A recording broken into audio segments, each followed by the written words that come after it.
Welcome to Mr. M Talks. ಇಂದು ಜನವರಿ 10, 2024. ಈ channel ಷೇರು ಮಾರುಕಟ್ಟೆ ಮಾಹಿತಿಯನ್ನು ಪ್ರತಿದಿನ ನವೀಕರಿಸುತ್ತದೆ. ಸರಿ ನೋಡೋಣ. 1. Delta corporation. ಡೆಲ್ಟಾ ಕಾರ್ಪ್ ಕಂಪನಿಯ Q3 ಫಲಿತಾಂಶಗಳು. ಅದರ ನಿವ್ವಳ ಲಾಭವು ಹಿಂದಿನ ವರ್ಷಕ್ಕಿಂತ 59.34% ಕುಸಿದು 34.48 ಕೋಟಿ ರೂಪಾಯಿ. ಇದರ ಆದಾಯ ಶೇ. 58 ರಷ್ಟು ಕುಸಿದು 231.74 ಕೋಟಿ ರೂಪಾಯಿ.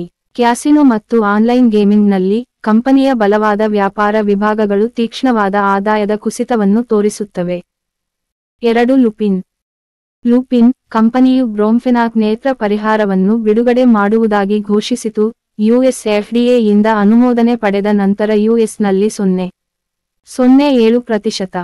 ಈ ಪರಿಹಾರವನ್ನು ಶಸ್ತ್ರಚಿಕಿತ್ಸೆಯ ನಂತರದ ಉರಿಯೂತ ಮತ್ತು ಕಣ್ಣಿನ ಪೊರೆ ಶಸ್ತ್ರಚಿಕಿತ್ಸೆಗೆ ಒಳಗಾದ ರೋಗಿಗಳಲ್ಲಿ ಕಣ್ಣಿನ ನೋವನ್ನು ಕಡಿಮೆ ಮಾಡಲು ಬಳಸಲಾಗುತ್ತದೆ. 3.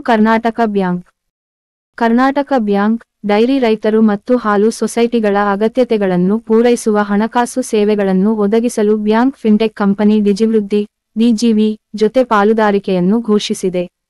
ಪಾಲುದಾರಿಕೆಯು ಸಾಂಸ್ಥಿಕ ಸಾಲವನ್ನು ಒದಗಿಸುತ್ತದೆ ಮತ್ತು ಡೈರಿ ಮೌಲ್ಯ ಸರಪಳಿಗೆ ಡಿಜಿಟೈಸ್ ಪಾವತಿಯನ್ನು ಸುಲಭಗೊಳಿಸುತ್ತದೆ.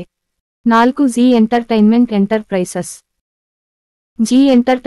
ಎಂಟರ್ಪ್ರೈಸಸ್ ಯುರೋಪ್ ಮೂಲದ ಹಣಕಾಸು ಸೇವಾ ಸಂಸ್ಥೆ ಸೊಸೈಟಿ ಜೆನೆರಲೆ 78,36,744 ಈಕ್ವಿಟಿ ಷೇರುಗಳನ್ನು ಮಾಧ್ಯಮ ಮತ್ತು ಮನರಂಜನಾ ಕಂಪನಿಯಲ್ಲಿ ಮುಕ್ತ ಮಾರುಕಟ್ಟೆ ವಹಿವಾಟಿನ ಮೂಲಕ ಪ್ರತಿ ಷೇರಿನ ಸರಾಸರಿ ಬೆಲೆ 259.1 ರು. ಗೆ 203.05 ಕೋಟಿ ರು. ಗೆ ಮಾರಾಟ ಮಾಡಿದೆ. 5. ಶ್ಯಾಮ್ ಮೆಟಾಲಿಕ್ಸ್ ಮತ್ತು ಎನರ್ಜಿ ಪಡೆದ ನಿಧಿಯ 3.5 ಪಟ್ಟು ಪ್ರತಿನಿಧಿಸುವ ಒಟ್ಟು ಬಿಡ್ ಮೊತ್ತದ 4,055 ಕೋಟಿಗೆ ವಿರುದ್ಧವಾಗಿ ಕಂಪನಿಯು ಕ್ವಾಲಿಫೈಡ್ ಇನ್ಸ್ಟಿಟ್ಯೂಷನಲ್ ಪ್ಲೇಸ್ಮೆಂಟ್ QIP ಮೂಲಕ 1,385 ಕೋಟಿ ರೂಪಾಯಿ ಸಂಗ್ರಹಿಸಿದೆ. ಕೀಪ್ ಸಮಿತಿಯು 2,40,51,165 ಈಕ್ವಿಟಿ ಷೇರುಗಳನ್ನು ತಲಾ 10 ರೂಪಾಯಿ ಮುಖಬೆಲೆಯೊಂದಿಗೆ 38 QIBಗಳಿಗೆ ಪ್ರತಿ ಈಕ್ವಿಟಿ ಷೇರಿಗೆ 576 ರೂಪಾಯಿ. 6.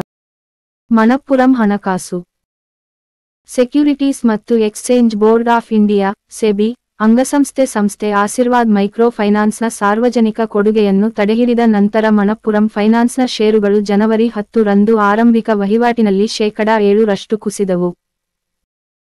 ಆಶೀರ್ವಾದ್ ಮೈಕ್ರೋ ಫೈನಾನ್ಸ್ ಅಕ್ಟೋಬರ್ನಲ್ಲಿ ಸಾರ್ವಜನಿಕರಿಂದ 1,500 ಕೋಟಿ ರೂಪಾಯಿಗಳನ್ನು ಸಂಗ್ರಹಿಸಲು ಮಾರುಕಟ್ಟೆ ನಿಯಂತ್ರಕಕ್ಕೆ curd red hearing prospectus DRHP ಸಲ್ಲಿಸಿತ್ತು. ಆದಾಗ್ಯೂ IPO ಅನ್ನು ಸ್ಥಗಿತಗೊಳಿಸುವ ಮಾರುಕಟ್ಟೆ ನಿಯಂತ್ರಕ ನಿರ್ಧಾರವು ಮೈಕ್ರೋಫೈನಾನ್ಸ್ ಕಂಪನಿಯ ಪಟ್ಟಿಯನ್ನು ವಿಳಂಬಗೊಳಿಸುತ್ತದೆ. ಮಣಪ್ಪುರಂ ಫೈನಾನ್ಸ್ ತನ್ನ ವೈವಿಧ್ಯೀಕರಣ ಕಾರ್ಯತಂತ್ರದ ಭಾಗವಾಗಿ ಚೆನ್ನೈ ಮೂಲದ ಮೈಕ್ರೋಫೈನಾನ್ಸ್ ಸಂಸ್ಥೆಯಲ್ಲಿ ಗಮನಾರ್ಹವಾದ ಬಹುಪಾಲು ಪಾಲನ್ನು ಪಡೆದುಕೊಂಡಿದೆ.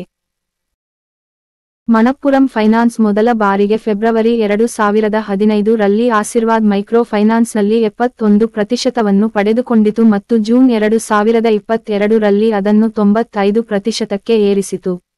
ಉಳಿದ ಪಾಲನ್ನು ಆಶೀರ್ವಾದ್ ಮೈಕ್ರೋ ಫೈನಾನ್ಸ್ನ ಸಂಸ್ಥಾಪಕರೊಂದಿಗೆ ಉಳಿದಿದೆ.